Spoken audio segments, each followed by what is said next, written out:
Doctors of Reddit, what was the most shocking case of I thought that was normal you've seen in a patient? Patient here. I spent the majority of my life thinking it was normal to lose muscle control when laughing really hard or scared. I used to tell my friends to stop making me laugh in high school while I was taking notes since I couldn't hold the pencil anymore. Turns out I have cataplexy, which is a weird sleep disorder that causes it. Apparently falling over when someone startles you is not something everyone experiences. My friend is being told that vomiting blood during pregnancy is normal and doc gives her a med and tells her to go home. Same with some other freaky symptoms. I've never heard of that. I think she needs a new obgyn. Good god yes. Get a new doctor. Vomiting blood is never normal.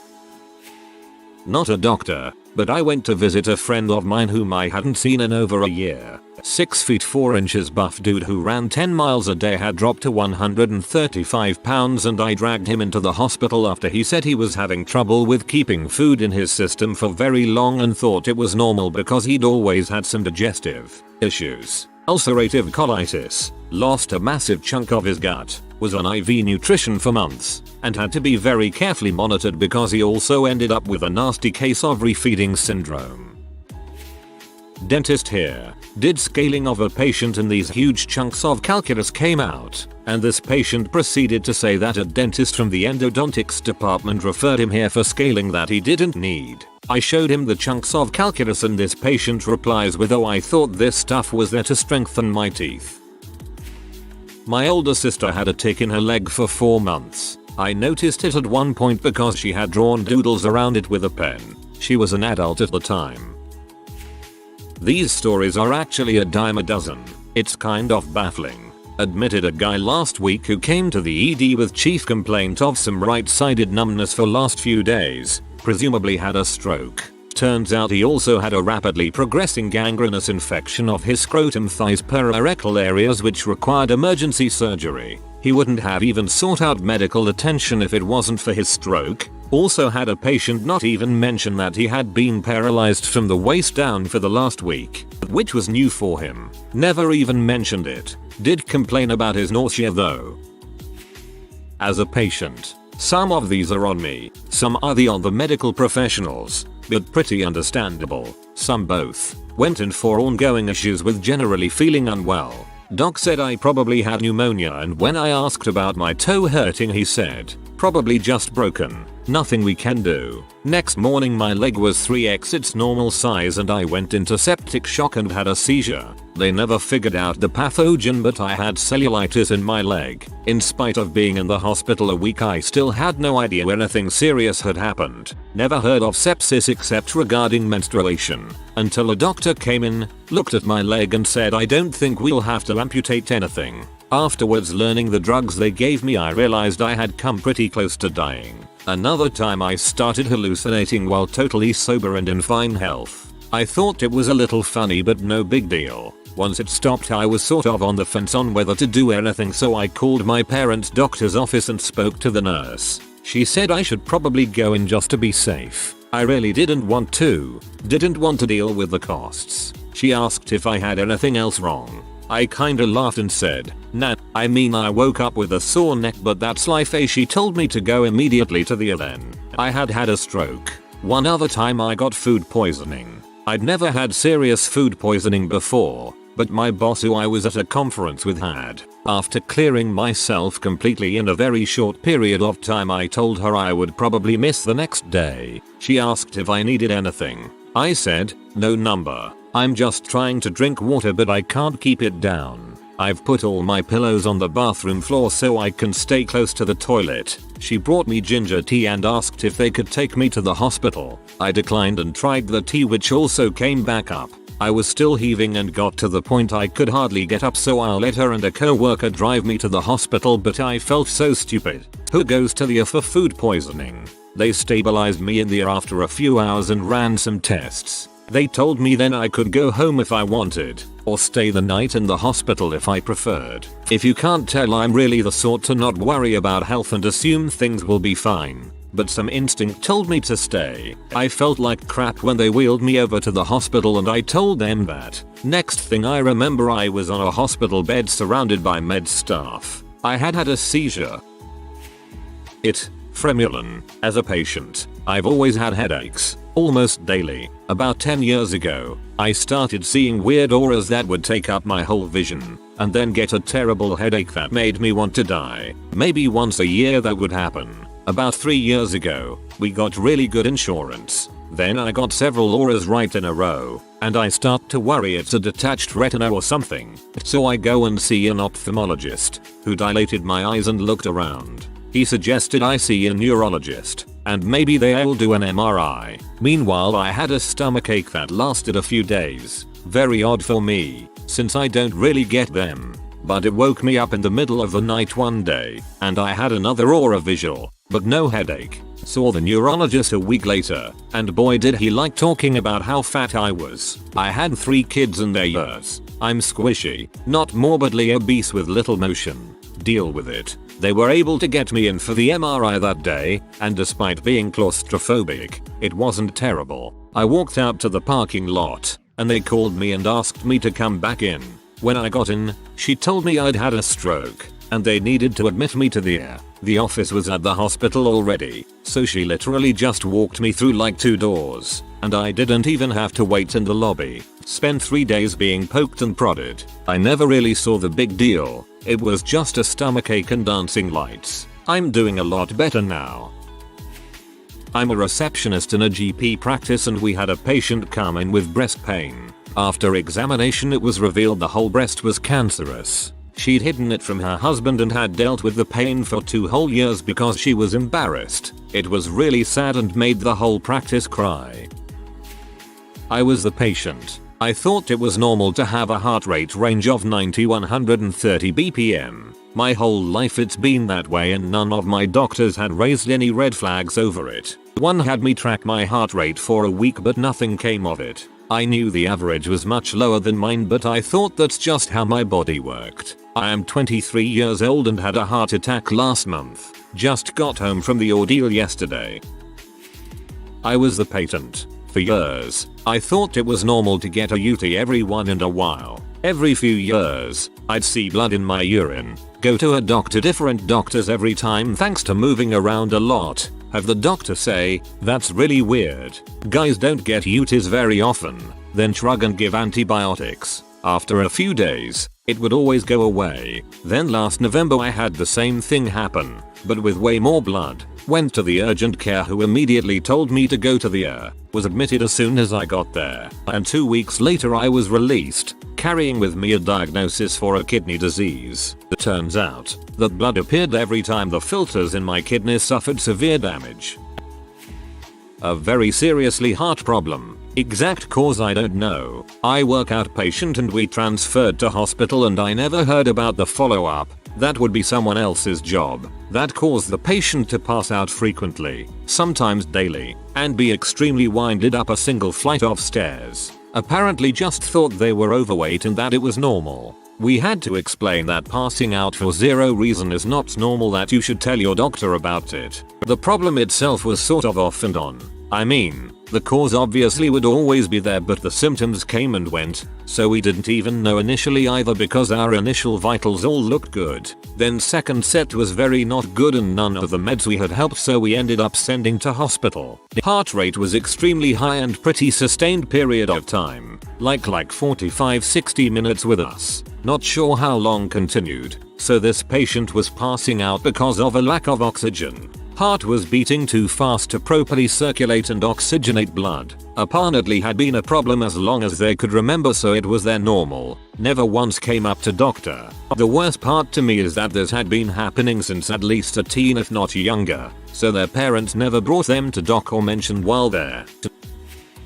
Patient story. Came off my bike during lunch break at a real slow walking pace after the wheel jammed on a gutter. Went over the bars and had a nasty fosh landing. My right wrist swelled up almost instantly, and so I isolated it thinking it was a probable collis fracture, and then proceeded to walk the 1.5 kilometers back to the office. In cleats, with carbon fiber shoes that had no flex in the soles. Had to push the bike too. I was in a lot of pain, so took myself off to the Alfred for scans. The triage nurse assessed it and came to the same conclusion I did. Was given an ice pack and the doctor came around and ordered Xrays. I was in tears the entire time the films were being done, and I don't normally cry either. The only comfort from the radiology tech was there's a reason why you're crying, but I'll leave that to the doctor. Turns out I had sustained bilateral radial head fractures and broken my left wrist. The swelling in my right lower forearm was a reaction to the broken radial head. Spent 8 weeks in akimbo slings and then another 3 months of OT to teach my biceps how to bend my arms again, and even now I only have 90% bone strength in those joints.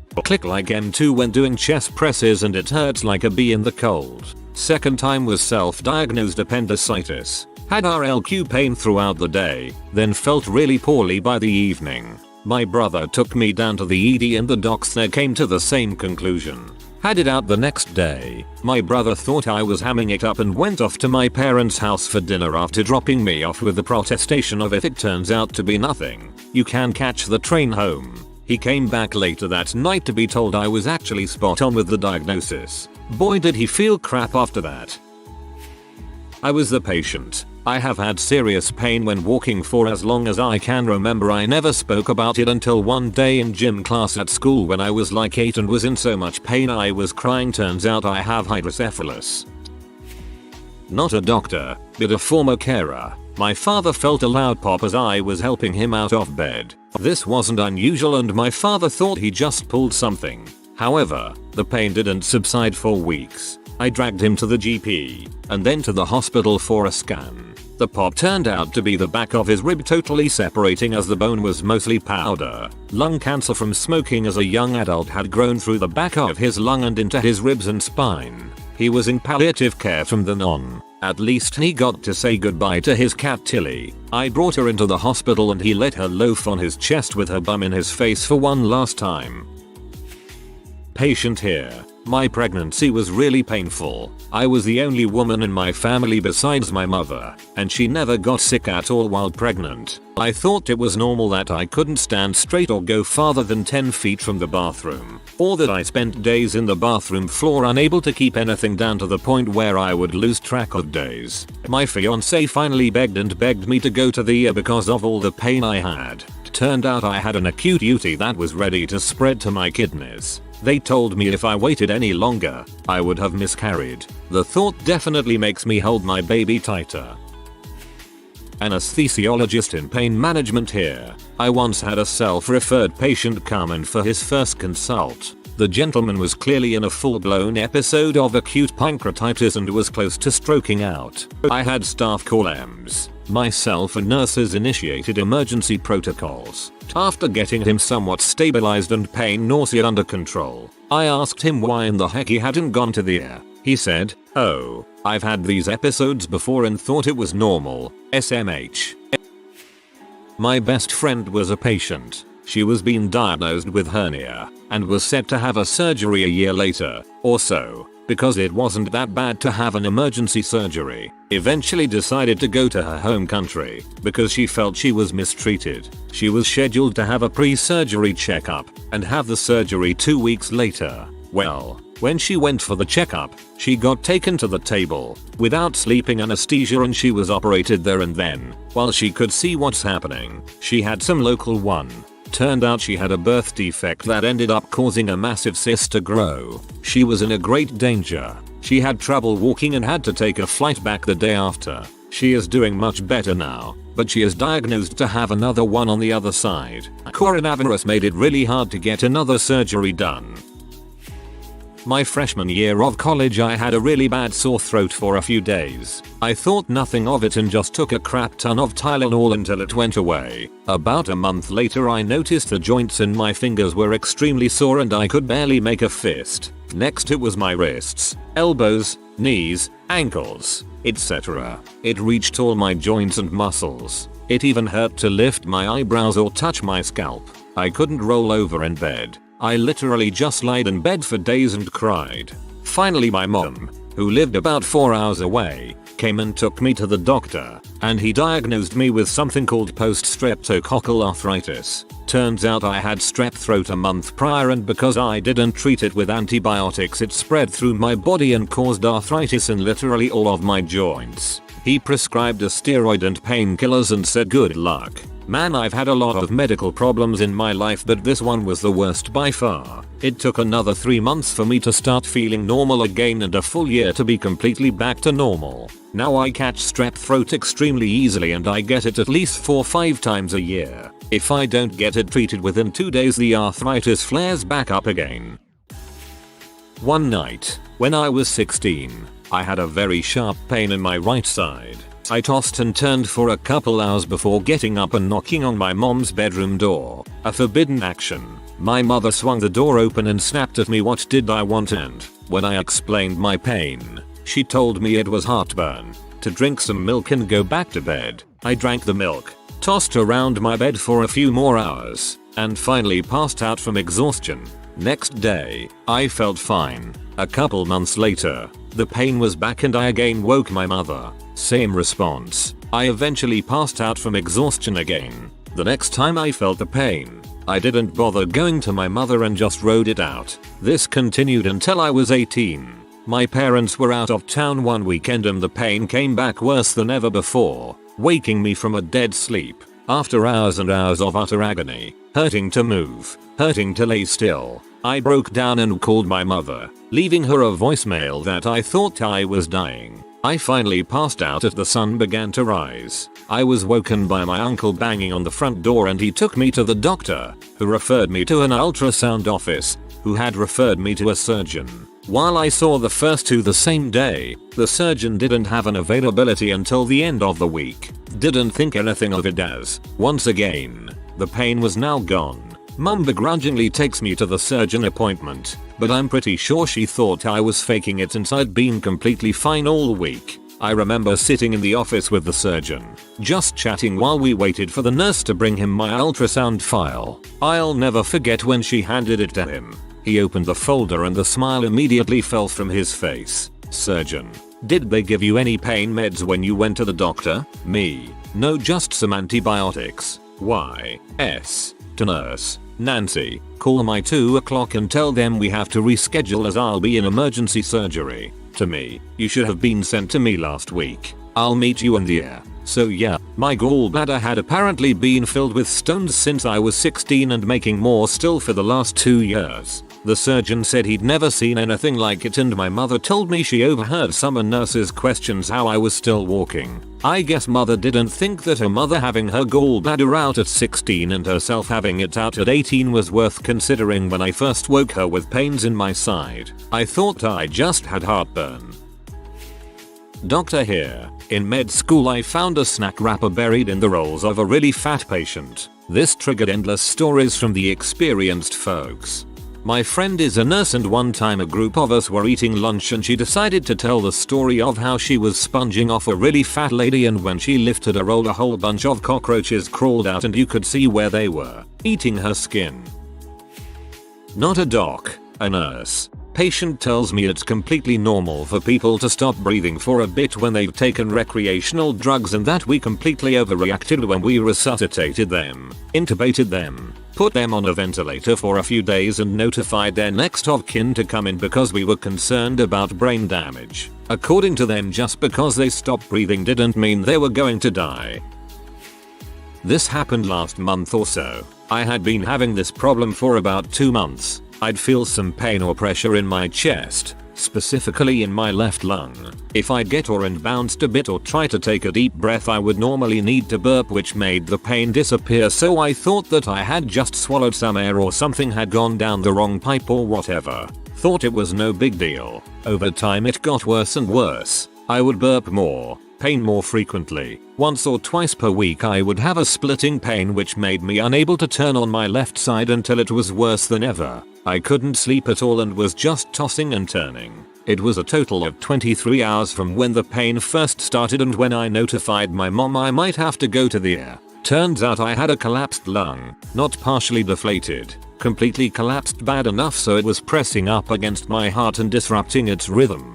2 operations later and 6 days in total I was okay. Through the glory of healthcare, the total hospital bill I had to pay was $25. Insurance paid it down from the original $60. Not an MD, but a radiation therapist here. If your wife starts to look like an ash grey skeleton with a pot belly and swollen extremities, then loses her mental faculties until almost catatonic, something is wrong.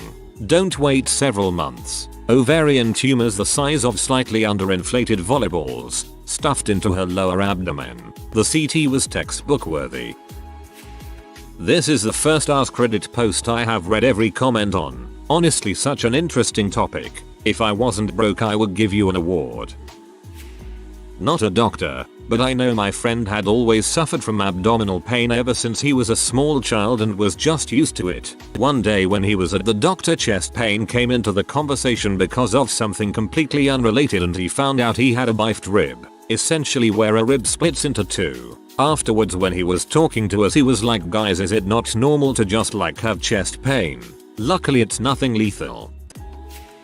Not a doctor. My buddy was doing a cable service call for a new customer. They were just chatting when the customer explained he had brain surgery recently and pulled off his hat to show the scars. Buddy said he gagged and called 911 immediately. His head was full of maggots and looked like meat left out too long. The customer was elderly and no relatives lived close by to help care for him. He thought the aches were from surgery and ignored it.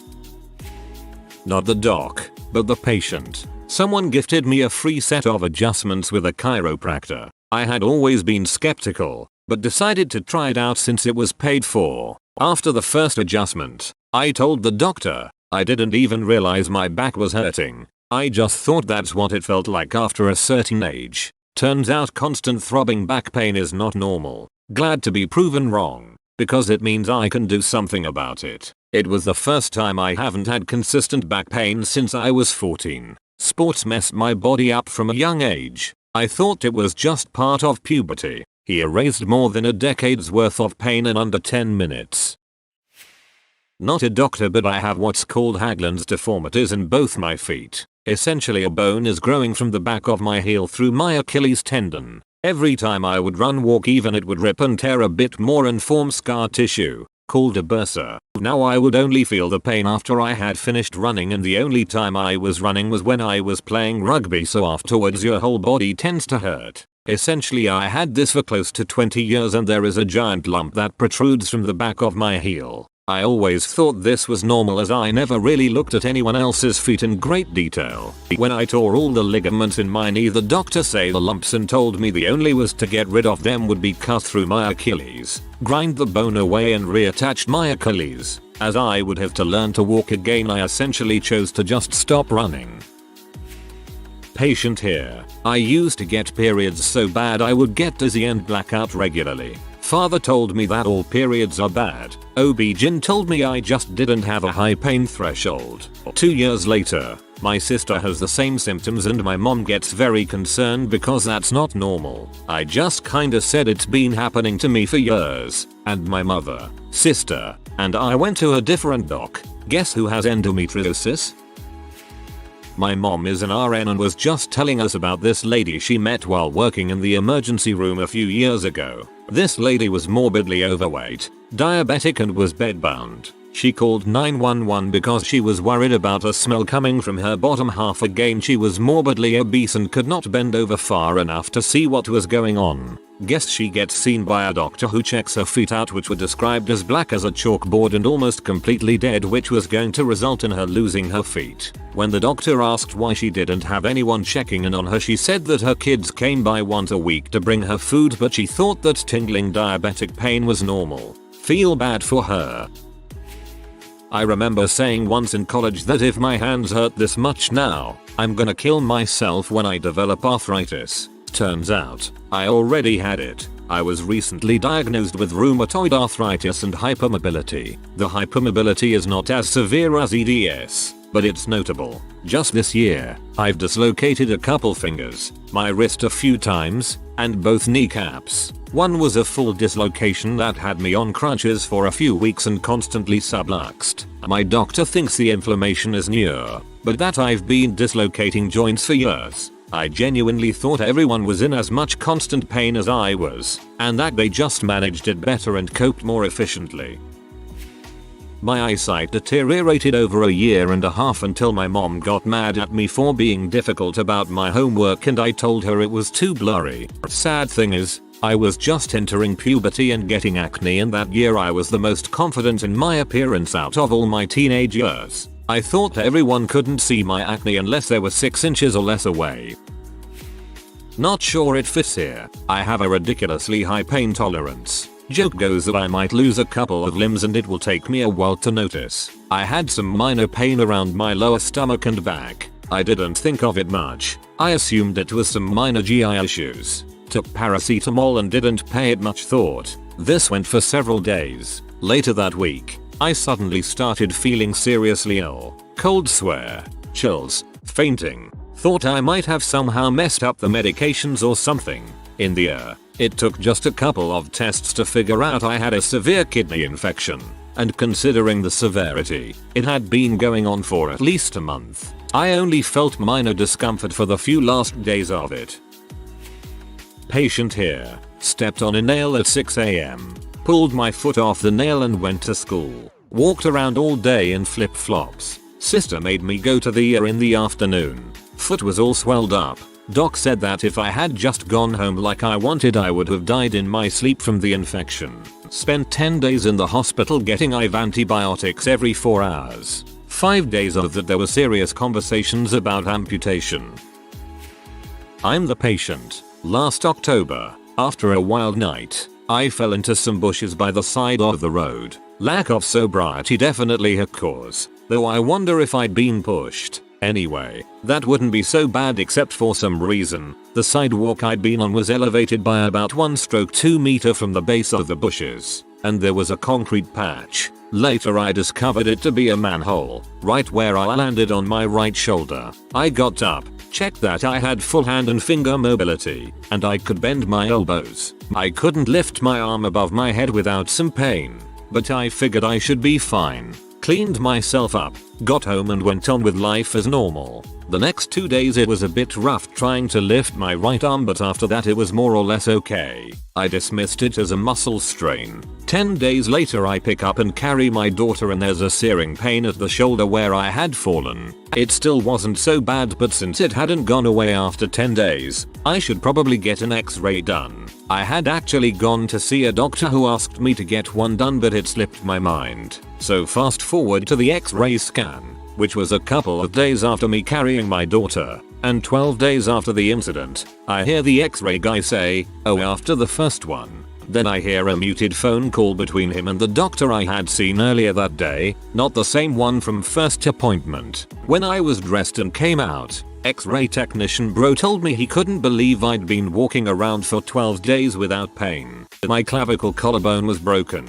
On the right side, the bone was kind of tilted upwards, and it was totally separated from the left. By the time I got surgery to get the collarbone fixed, almost 4 weeks had passed since I fell. TLDR. I fell and broke my collarbone clavicle last October. Didn't realize it till 12 days later, and didn't get surgery until 4 weeks later.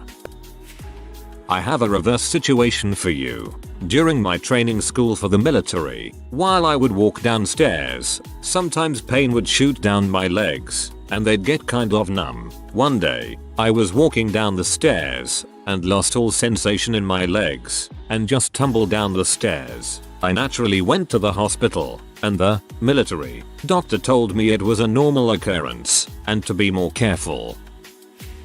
Not a doctor, I was a patient. I, 14, started getting an upset stomach one night, and it wasn't just another bellyache, maybe a little bit more intense, but I slept through it pretty well. The next morning my parents got me an appointment to the doctors to see if I was okay. We get through it all, but we had to wait at one point. Don't remember when, like before we went to the checkup, after, etc. And I told my mom we should just go home. It's probably nothing. Next thing I know I need surgery. When talking to the doctor before the surgery, he explained that my appendix had burst, and told me I had a very high tolerance to pain, and that he was surprised I slept through it. Afterwards, He also explained to me that if I didn't have surgery when I did, I would have died around 1-3 days later. I can see now why a lot of people think that not feeling pain won't be good.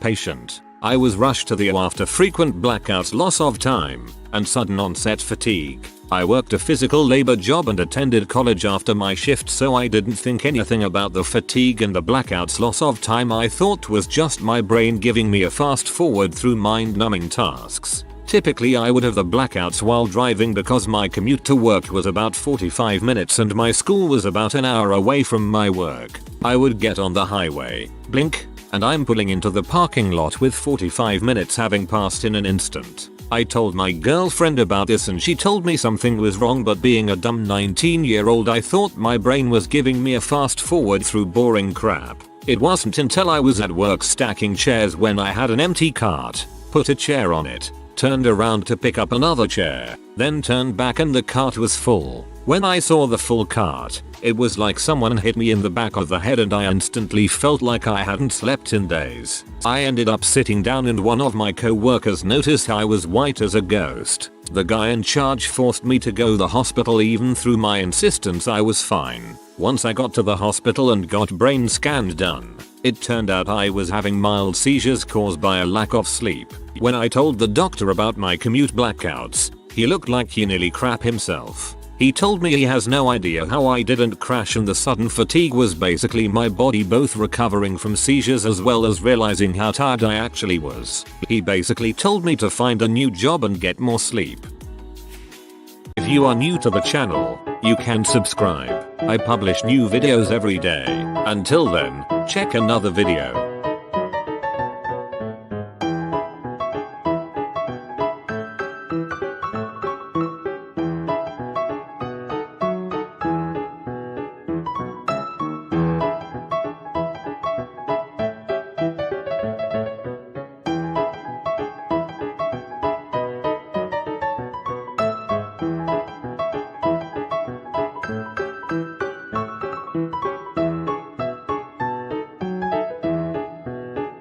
Bye for now.